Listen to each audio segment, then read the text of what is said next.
존경하는 100만 성남 시민 여러분, 그리고 조정식 부의장님을 비롯한 의원 여러분, 또한 시민의 눈과 귀가 되어주신 언론인 여러분, 성남시장 은수미입니다. 이번 제268회 성남시의회 제2차 정례회에서는 최원백 의원님 등 4분께서 시정 전반에 대한 질문을 주셨습니다. 시정에 대한 깊은 애정과 관심으로 질문해 주신 의원님께 진심으로 감사의 말씀을 드리면서 시정 질문에 대해 총괄을 답변 드리겠습니다. 또 서면 답변을 원하신 분들도 계셔서 추후 서면 답변을 해드릴 것이고, 그리고 이 실국장님 등을 비롯해서 답변해 주신 내용에 대해서 제가 보완을 해드릴 사항은 조금만 더 보완을 하겠습니다. 그리고 추후에 더 궁금하신 사항이 있으면 추후에 저희 실국장님 해당 과를 통해서 더 말씀을 드리겠습니다. 우선 최원백 의원님께서는 대부분 이제 서면 답변을 해달라고 부탁을 주셨는데, 그 중에 안강님 의원님과 좀 겹치는 부분이 있어서 그 부분 같이 답변을 드리겠습니다. 최원백 의원님께서 지하철 8호선 판교 모란역 연장이 KDI 1차 점검의 결과 12월 말까지 지금 연장이 됐고, 그 결과는 내년 2월에 발표가 됩니다. 그때까지 판교 모란역 연장 지금 BC 문제가 제기가 돼서 이 BC를 경제적 타당성을 늘릴 수 있는 방안을 적극적으로 모색해달라고 말씀해 주신 건 정말 좋은 질문이셨고요. 이것이 안강림 의원님께서 질문하신 내용 중에 모란트램 그 BC가 좀 낮습니다. 그 부분에 대해서 제고할 방안이 있냐라는 질문과 연관이 돼서 답변을 좀 드리겠습니다. 사실은 판교 모란역을 연장하는 문제는 저희가 지금 진행을 하고 있는 광주, 오포, 최대 오포까지 8호선 연장 문제하고 1호선 트램, 판교 트램, 모란 트램 등과 다 연관되어 있습니다. 만약 판교 모란역이 연장이 되면 그 수요, BC에 끼치는 영향은 매우 긍정적입니다. 그리고 사실은 광주 오포까지 지금 광주시장님과 협의 중인 광주 오포까지 연장 부분은 판교 모란역 연장이 전제되어 있는 상황이기 때문에 저희로서는 당분간 좀 궤도교통 사업에서 사활을 걸고 있는 사업이다. 그리고 이것이 된다면 상당 정도 모란 트램을 만드는 데 있어서도 굉장히 긍정적 효과가 있을 것이다 라고 보완적으로 말씀을 드리고요. 또한 판교 모란역 BC 부분에 대해서는 저희들이 좀 자신감을 가지고 있습니다. 물론 최선을 다해야 되고 결과는 두고 봐야 되지만 자신감을 가지고 있는 게 박근혜 정부 때 진행되었던 2.3판교 개발 사업에서 인구 및 이동 수요가 잘못 추정된 것으로 제가 알고 있습니다. 그러니까 1판교처럼 업무단지로 개발을 했어야 됐는데 2.3판교를 제조업단지 이걸 급하게 하시느라 그런 것 같습니다. 왜 그렇게 추정을 하셨는지 이해가 안 되는데 제조업단지로 추정을 해서 지금 2.3판교의 주 도로가 4차선입니다. 즉 1판교 같은 경우는 8차선, 10차선인데 그래서 2.3판교가 이미 교통체증을 겪고 있습니다. 저희로서는 거의 최대 10분의 1 정도로 아예 이동 및 인구 수요를 작게 추정한 게 아닌가라고 생각을 하고 있고, 저희들이 다시 추정을 해서 이것을 판교 모란역 그 BC에 넣어줄 것을 요청한 상황입니다. 또한 저희들이 이게 꼭 필요했던 게 저희가 2.3판교까지 트램을 연장한다든가 민자 고속도로를 유치한다든가 하는 게 왜 필요한가를 지금 적극적으로 설득을 하고 있습니다. 그렇지 않으면 2.3판교를 저희 성남시가 이제 받게 될 때 저희가 그 모든 교통체증이라든가 민원을 다 감당을 해야 되는 저희로서는 좀 폭탄이 될 수가 있습니다. 초기 2.3판교 개발 때 성남시는 참여를 할 수가 없었습니다. 제가 취임을 하고 나서 검토를 하면서 알게 된 사실입니다. 그래서 지금 LH 국토부 등등과 적극적으로 협의를 하고 저희들이 원하는 건 별게 아닙니다. 인구 수요와 이동 수요를 제대로 측정만 해주는 걸 반영을 해주면 저희가 도로는 민간하고 결합해서 어떻게든 열겠다라는 여러 달 열 수 있도록만 인정을 해달라라는 요청입니다. 이것이 이제 과거 정부의 잘못된 수요 추정에 대한 인정 문제가 되기 때문에 쉽지가 않은 상황이나 내부적 그 전문가들 내에서는 모두가 공감하고 있는 것으로 알고 있고 이미 입항교 가보시면 압니다. 교통체증에 그다음에 이동이 어려운 곳이 있어서 어쨌든 이런 것을 같이 해결을 하는 방식으로 해서 저희가 안강림 의원께서 질문 주신 모란트램의 그 BC에도 기여를 할 거다. 또한 이제 모란트램 같은 경우는 지금 성남 하이테크밸리 재생 사업이 적극적으로 추진되고 있습니다. 이것이 추진되고 그 다음에 상대원 3구역 개발을 저희들이 결합해서 추진을 하고 있기 때문에 이것이 된다면 훨씬 더 우호적인 조건이 될 것이어서 조금만 지켜봐 주시고 저희들이 전력을 다하고 있다 이런 말씀을 드립니다. 두 번째로 대장동 개발 사업에 대해서도 여러 의원님들께서 다 말씀을 주셔서 저희가 지금 현재 수사 중인 사항이기 때문에 그건 구체적으로 정확한 답변을 드릴 수는 없고 다만 저희들이 TF팀 운영을 어떻게 하고 있는가만 보고를 좀 드리도록 하겠습니다. 제가 10월 22일 날 TF팀을 구성했습니다. 사실관계를 하고 전문가, 특히 기업 전문가들을 불러 모아야 됐기 때문에 쉽지 않은 일이었지만 어쨌든 구성을 했는데 문제는 10월 26일부터 11월 18일까지 압수수색이 들어왔고 세 번째 압수수색은 17일을 계속했습니다. 사실은 뭐 시민 여러분께서는 잘 모르시지만 대장동 압수수색은 2019년부터 있었습니다. 그래서 제 기억으로는 5번째 압수수색을 대장동만 가지고 당한 셈입니다.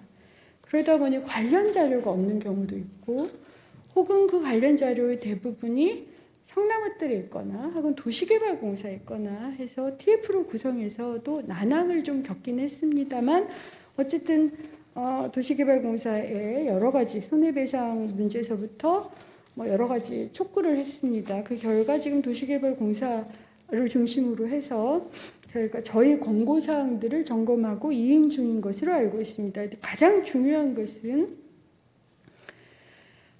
전임본부장 유동규 씨의 공소장을 확보하는 것입니다. 그래서 검찰의 공소제기 내용 입수가 선행이 되고 그것에 따라서 사실관계를 확인을 해야지 누가 어떻게 어떤 방식으로 뭐 이익을 챙겼는가를 알 수가 있습니다. 그래서 요걸 가지고 이에 기반해서 사업협약 등 계약 해제 혹은 해지 등을 하고 손해배상 소송을 할 뿐만 아니라 또한 상담원들 가반 주주로서 도시개발공사가 어떻게 권리 행사를 할 것인가 또 많이 걸려 있습니다. 만약 이제 이런 것들이 다 확인이 되면 저희가 1차 권고 사항으로 도시개발공사가 긴급 이사회를 열어서 정확하게 법률적 검토를 하고 조치 착수를 위한 긴급 이사회 결정을 해달라라고 요청을 했습니다. 이것은 빠른 시일 내에 지금 추진 중, 그러니까 하겠노라라고 답변을 하고 있기 때문에 이렇게 좀 지켜봐 주시고 현재 저희 TF팀은 저를 단장으로 해서 지금 18명으로 구성되어 있고 저도 회의에 직접 참석한 바가 있습니다. 그래서 조금만 기다려 주시면 저희들이 최대한 노력을 해서 손해배상이나 이런 문제에 대해서 아마 소송으로 가야 될 것 같습니다. 대규모 소송이 될 것 같은데 그 시민의 세금으로 소송을 하는 만큼 저희들이 이길 수 있도록 노력을 다하겠습니다. 다만 이제 시의원님들께 좀 더 부탁을 드리고 싶은 것은 저희들이 법적 제약이 있습니다. 무엇보다 개발이익 환수 및 초과이익 제한 이에 대한 법 재개정이 필요합니다. 현재 도시개발법 하에서는 사실은 저희들이 움직일 수 있는 게 매우 어렵습니다.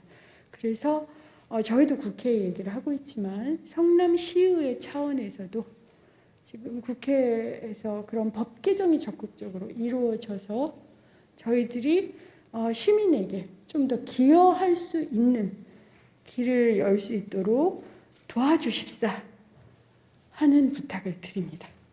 저희는 아무리 압수수색을 당한다 하더라도 적극적으로 수사에 임할 것이며 또한 시민들을 위해서 노력하겠다. 이건 정말 약속드릴 수 있습니다. 다만 저희 발목을 잡고 있는 법적 제약에 대해서는 꼭 해결해 주시고 이미 그러니까 그런 법적 제약이 좀 풀려지면 저희가 백현마이스 SPC 공공개발 방식도 점검하고 관리하고 투명하게 하도록 이미 답변을 드린 것처럼 공개할 예정입니다만 그런 거 역시 저희들이 조례나 상위법을 끊임없이 점검을 해야 되는 상황이어서 이렇게 좀 상위법에서 이런 문제가 좀 더 돼 있으면 아까 보신 뉴스테이 문제나 이런 것들이 벌어지지 않습니다. 그런 문제에 대해서는 시의원님들께서도 국회에 좀 적극적으로 말씀을 해주십사 이런 부탁을 드립니다.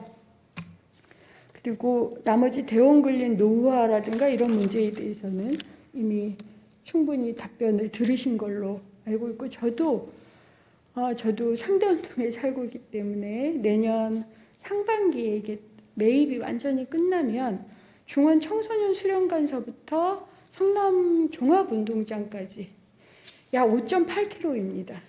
이 길을 이을 겁니다.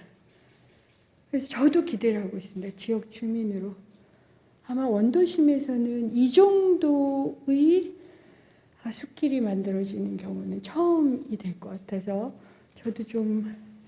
저도 걷고 싶은 그런 약간의 그 길이 이어질 것을 기대해 주시기 바랍니다. 최선을 다하겠습니다. 그리고 이준배 의원님께서 위드 코로나 단계적 일상 회복에 대한 방안 이 문제를 좀 주셨습니다. 답변을 좀 드리겠습니다. 너무 많이 도와주셔서 제가 어제 공공시 기준인가요? 저희 성남시 백신 접종률이 약 81% 인구 대비 81% 정도에 도달했고 이미 부스터샷을 맞추고 있습니다.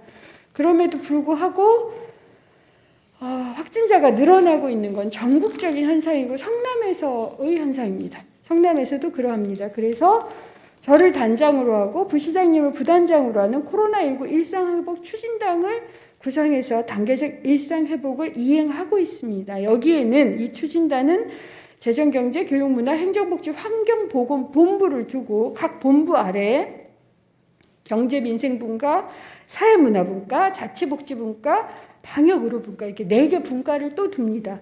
그래서 고용, 소상공, 기업 등 경제 회복 강화를 위한 방안도 추진을 하고 소아 청소년 백신 접종을 지원한다든가 유치원 초, 중, 고 및 대학의 위드 코로나 단계 전환을 지원한다든가 하는 모든 사업을 저희들이 관장하면서 하고 있습니다.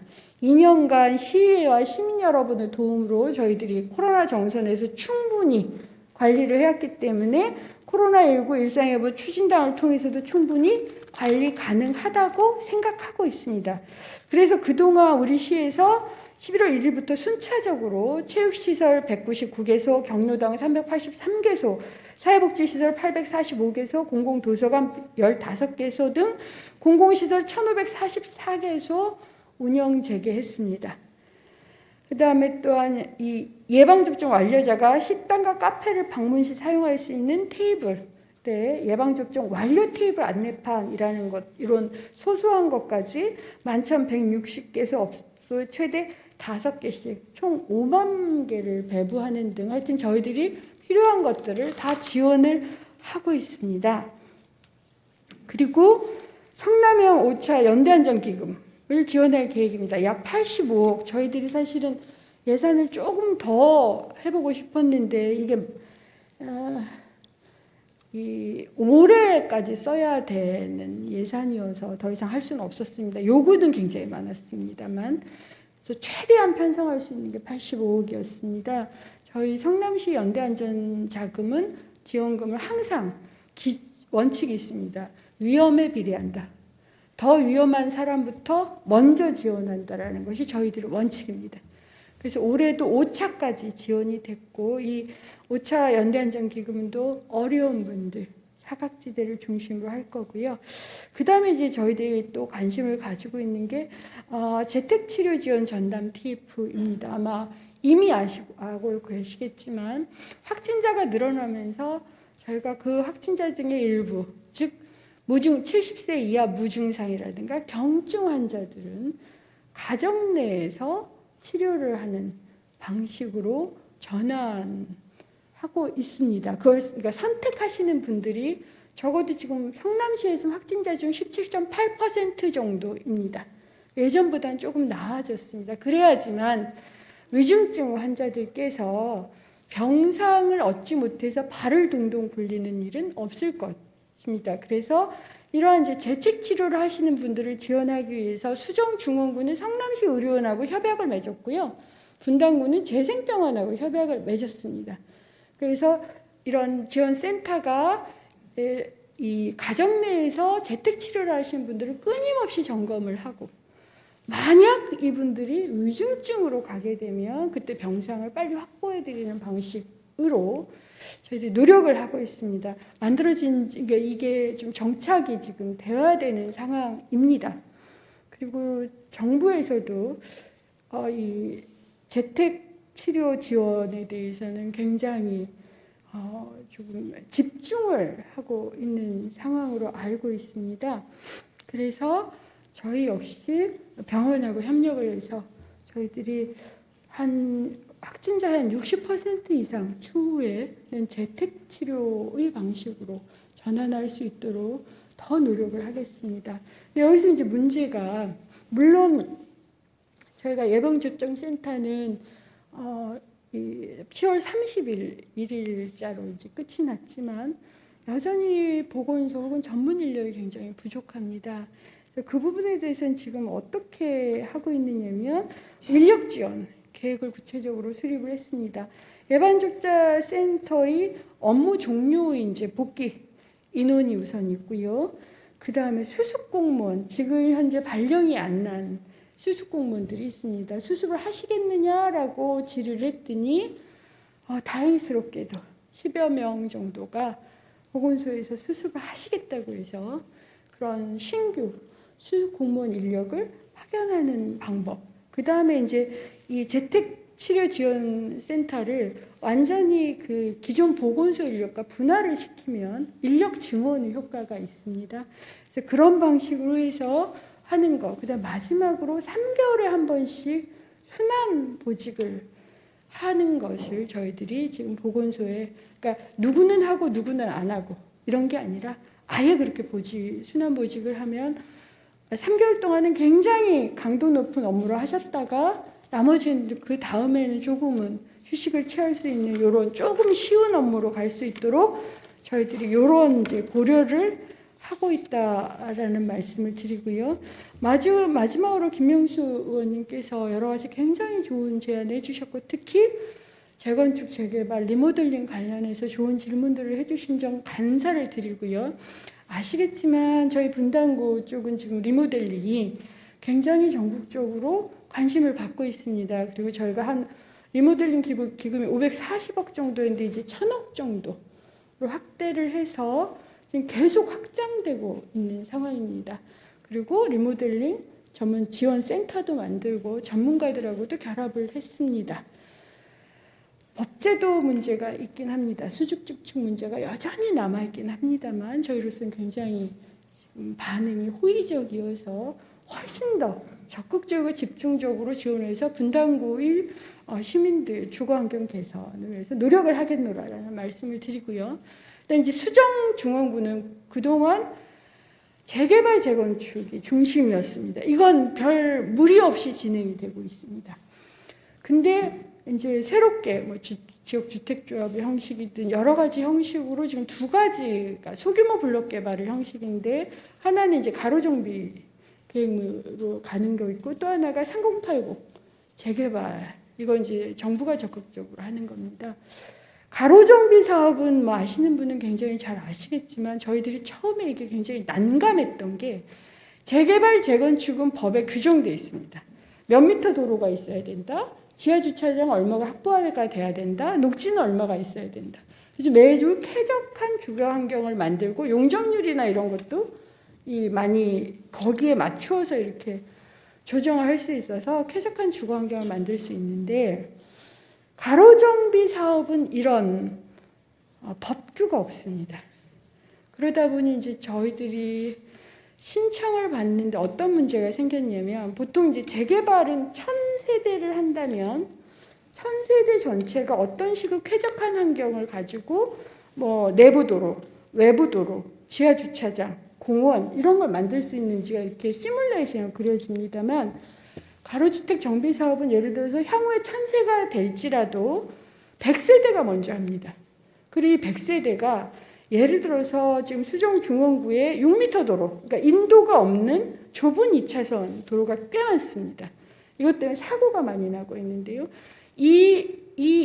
그런 6m 도로 내에 15층이 지어질 수 있는데 이건 그대로 이건 난개발이 되는 상황이어서 저희들이 사실은 여러 의원님들의 도움도 받고 전문가들의 도움도 받아서 이것에 대한 권고안 가이드라인을 만들었습니다.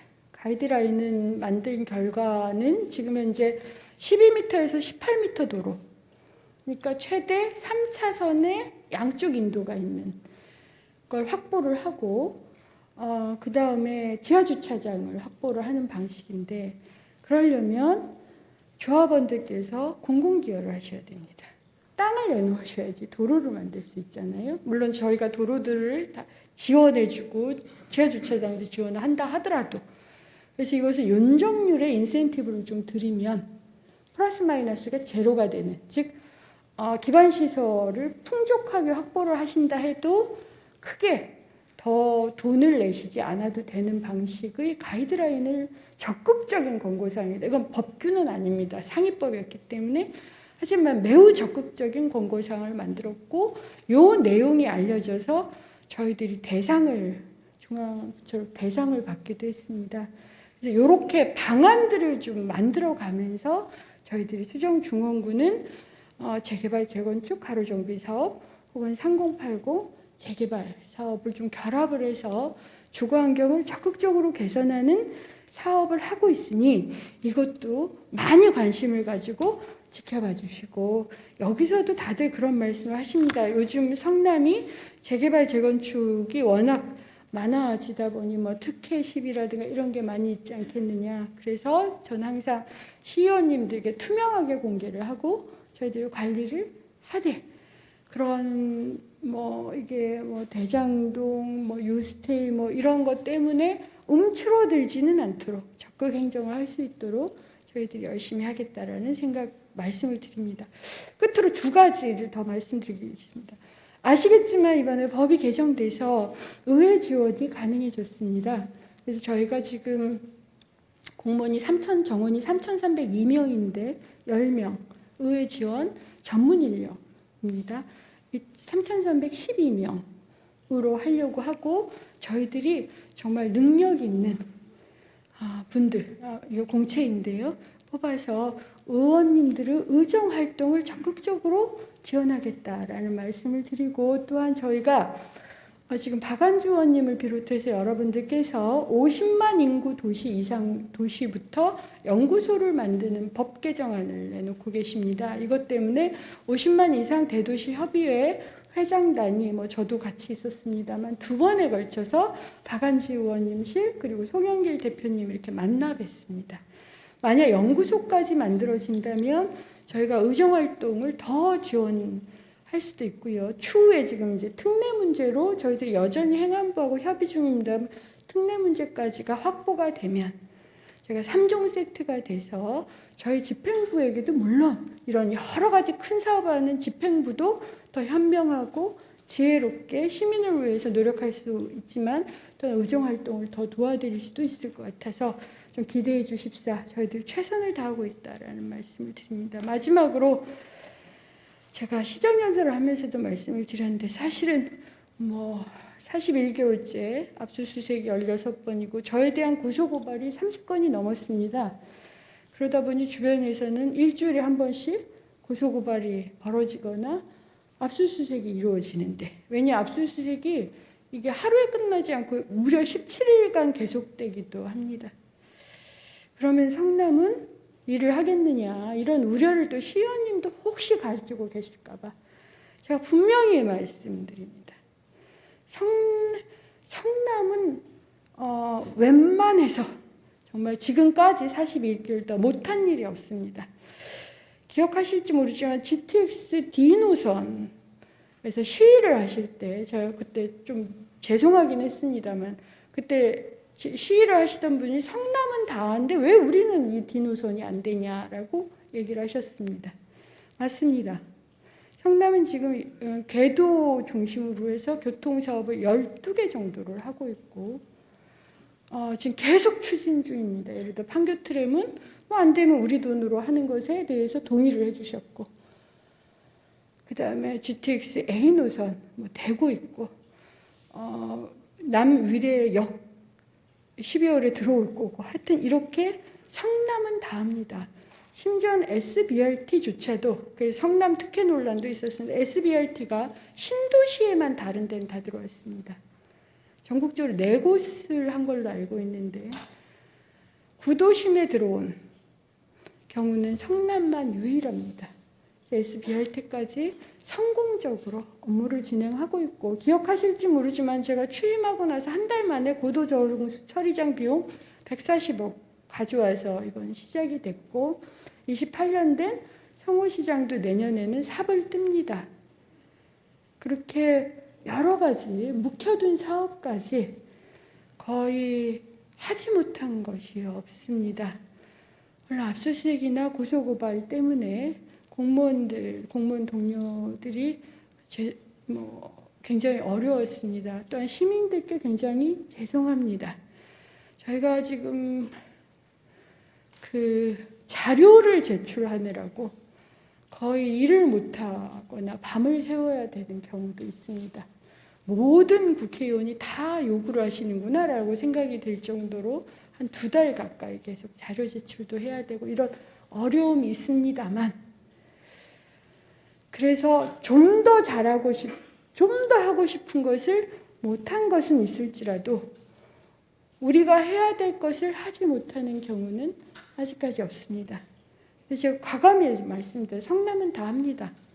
성남은 다 한다. 기억해 주시고, 이 모든 것이 시의회 의원 여러분들께서 정말 여야를 떠나서 합심해 주셨습니다. 아마 같은 마음인 것 같습니다. 제가 성남을 겪으면서 성남은 놀라운 도시입니다. 놀라운 잠재력을 가진 도시입니다. 성남은 그냥 대한민국의 길입니다. 판결을 품은 성남이 앞으로 어떻게 성장하는가가 전 대한민국이 앞으로 갈 건지, 혹은 일본처럼, 제가 일본을 언급해서 죄송합니다만 일본처럼 지는 태양이 될 건지를 전 정말 결정한다고 생각합니다. 그래서 여든 야든 굉장히 이해 갈등 혹은 다른 의견이 있을지라도 제가 부탁드리고 싶은 것은 성남을 위해서만은 한마음이 되어 주십시오. 지금까지도 그래 주셨습니다.